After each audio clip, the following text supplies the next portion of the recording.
হাকিম যা বলেছেন তা অত্যন্ত দুর্ভাগ্যজনক, লজ্জাজনক এবং রাজ্যের পক্ষে ক্ষতিকর। শুধু রাজ্যের পক্ষে ক্ষতিকর নয়, তার বক্তব্যের ফলে রাজ্যের মৌলবাদী শক্তি যেরকম মাথাচাড়া দিয়ে উঠবে তার সম্ভাবনা বেশি, তেমনি পাশের দেশের যে মৌলবাদী শক্তি তারাও কিন্তু এর ফলে আরও উৎসাহিত হবে। ববি হাকিম বাবু, আপনার বক্তব্যটাকে এখানকার হিন্দুরা থ্রেট হিসেবে নিল। আপনি মুসলিম জনসংখ্যা বাড়াবেন, খুব ভালো কথা, মেজরিটি আসবেন, তার মানে দ্বিতীয় একটা বাংলাদেশ তৈরি করবেন, তাই তো? দাবিটা আমরা নিলাম এবং সেইভাবেই তাহলে এখানকার হিন্দুরা চিন্তা করব যে এখানকার সরকার এবং এখানকার প্রশাসনকে কিভাবে ট্যাকেল করা উচিত। মমতা বন্দ্যোপাধ্যায়ের ক্যাবিনেটের আরও এক মন্ত্রী তিনিও সওয়াল করেছিলেন জনসংখ্যা বৃদ্ধি নিয়ে। সিদ্দিকুল্লাহ চৌধুরী, গ্রন্থাগার মন্ত্রী, তার মন্তব্য আপনাদের সামনে রাখি, শুনুন। চীনের সঙ্গে লড়াই করতে গেলে চীনের আপনার পরিমাণের জনসংখ্যা আনতে গেলে হাম তো আমার চার দরকার, হাম তো আমারও তো হবে। চীনের সঙ্গে লড়াই করতে গেলে চীনের আপনার পরিমাণের জনসংখ্যা আনতে গেলে হাম তো আমার চার দরকার, হাম তো আমারও তো হবে। কি করে বলতে পারেন রাজ্যের মন্ত্রীরা তারা যেভাবে জনসংখ্যার কথা বৃদ্ধি করবার কথা বলছেন এবং তার আবার পাল্টা যুক্তিও সামনে দাঁড় করাচ্ছেন, আর এরই মধ্যে সিদ্দিকুল্লাহ চৌধুরীর বক্তব্য নিয়ে রীতিমতো নিন্দার ঝড় এবং তার পরবর্তী সময় দাঁড়িয়ে যেভাবে ফিরহাদ হাকিম তিনি মন্তব্য করছেন, সেই মন্তব্যের প্রেক্ষিতে দাঁড়িয়ে আগামী রূপরেখা কি হতে চলেছে বা আগামী দিনে কতটা সংখ্যা বৃদ্ধি এবং সংখ্যালঘুদের সংখ্যা যে বৃদ্ধি পাবে এবং তারা সংখ্যাগরিষ্ঠ হিসাবে আত্মপ্রকাশ করবে, সেই আত্মবিশ্বাস এবং সেই বার্তা তুলে ধরতে দেখা গেল ফিরহাদ হাকিমকে, রাজ্যের মন্ত্রীকে। আর এতেই কার্যত রাজনীতি দেখা হচ্ছে, এতেই কার্যত বেশ কিছু বিষয় সামনে এসে দাঁড়াচ্ছে। সমালোচকরা তারা নিন্দা করছেন ঠিকই, কিন্তু একজন রাজ্যের মন্ত্রী হয়ে তিনি কি করে কথা বলতে পারেন এবং সংবিধানে এর কতটা প্রভাব পড়তে পারে, দেশে কতটা প্রভাব পড়তে পারে, সেই বিষয়ে আদৌ কোনো রকমের কোনো চিন্তাভাবনা কি তিনি করেছেন এবং সেই চিন্তা থেকেই কি তিনি এই মন্তব্য করেছেন? যে প্রশ্নগুলো লাগাতার সামনে উঠে আসছে এবং এরই মাঝে আরও একবার সম্ভব হলে আপনাদেরকে শোনাবো ফিরহাদ হাকিমের সেই বক্তব্য, যেখানে তিনি সংখ্যাগরিষ্ঠতা নিয়ে প্রশ্ন তুলছেন এবং তিনি বারংবার বলছেন যে সংখ্যাগরিষ্ঠ হিসেবেই একটা সময় ধরা দেবে এই ইসলাম বা এই ইসলাম সম্প্রদায়ের যারা রয়েছেন এদেশে। একবার শোনাই সেই বক্তব্য। बंगाल में तो हम 33% हैं, मगर हिंदुस्तान में भी हम सिर्फ 17% है और हमें माइनॉरिटी कम्युनिटी कहा जाता है। मगर हम अपने आप को माइनॉरिटी नहीं सोचते हैं। हम सोचते हैं अगर अल्लाह की रहमत है हमारे ऊपर, अगर तालीम हमारे साथ है, तो हम एक दिन मेजॉरिटी से भी मेजॉरिटी हो सकते हैं और हम अपने अल्लाह की ये मेहरबानी होगी जो हम अपने ताकत से ये हासिल करें।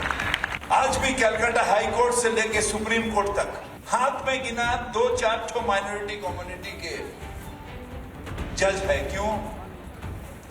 क्योंकि हमें उस काबिल बनाया नहीं गया इतना दिन तक जहां पर हम जस्टिस दे सके, और इसे कोई सी लिए नहीं, एक अल्लाह ताला उनके रहमत और आप सबके मेहनत ये पूरा कर सकता है, जहां पर हम जस्टिस देने के लायक बन गए।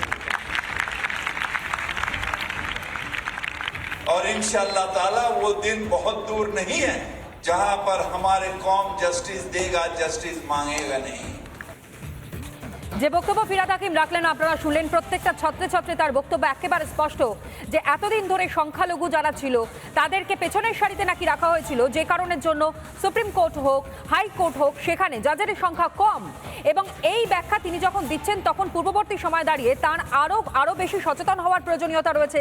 কি কারণের জন্য তাদের সংখ্যাটা কম, যেখানে তাদেরকে তুষ্টিকরণের যে অভিযোগটা বারংবার সামনে আসে কেবলমাত্র ভোটের রাজনীতিকে কেন্দ্র করে, এবং যেভাবে বাংলাদেশের সংখ্যালঘু হিন্দুরা লাগাতার অত্যাচারিত হচ্ছে, বাংলাদেশের সংখ্যালঘু হিন্দুদের ওপর অত্যাচার, নির্মম বর্বরতার সেই ছবি কি কোনোভাবে তৃণমূল কংগ্রেস বা শাসক দল তারা দেখতে পাচ্ছেন না?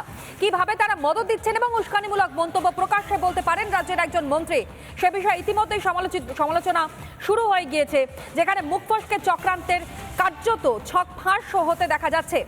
বিজেপি মুখপাত্র এই মুহূর্তে ডক্টর শত্রুপা তিনি আমাদের সঙ্গে রয়েছেন। শত্রুপাতি, ফিরহাদ হাকিমের এই বক্তব্যকে আপনারা কিভাবে দেখছেন? এখানে নতুন করে কি দেখবো বলো, ফিরহাদ হাকিম থেকে এই ধরনের কথাবার্তা বলেন এবং তৃতীয়বার বোধহয় অন রেকর্ড উনি পুরো পুরো পুরো প্রমাণ দিয়ে দিলেন, উনি বার্তা দিয়ে দিলেন যে উনি অ্যাকচুয়ালি কি এবং কে, মানে ওনার বেসিক উদ্দেশ্য কি। তোমাদের মনে থাকবে প্রথম উনি সে পাকিস্তানের একটা নিউজ পেপার ডনকে ইন্টারভিউ দিয়েছিলেন যে মেটিয়া বুরুজ নাকি ওনারা মিনি পাকিস্তান করে দিয়েছেন, খুব খুশি খুশি মনে এই কথাগুলো বলেছিলেন। কিছুদিন আগে উনি কোন মুসলমান ধর্ম সংস্থানের মধ্যে বক্তব্য রাখতে গিয়ে উনি বলেছিলেন যে যারা যারা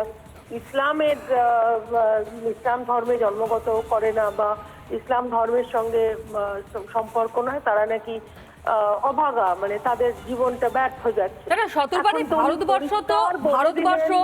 ভারতবর্ষ সর্বধর্ম সমন্বয়ের একটা দেশ, সেখানে কিভাবে তিনি স্পেসিফিক্যালি একটা নির্দিষ্ট করে বক্তব্য সামনে রাখতে পারেন বা একটা নির্দিষ্ট সম্প্রদায়কে নিয়ে তিনি বক্তব্য সামনে রাখতে পারেন? আমি সেটাই বলছি।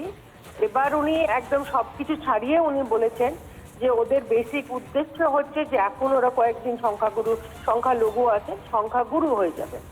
এবং এইটা বলছেন কে?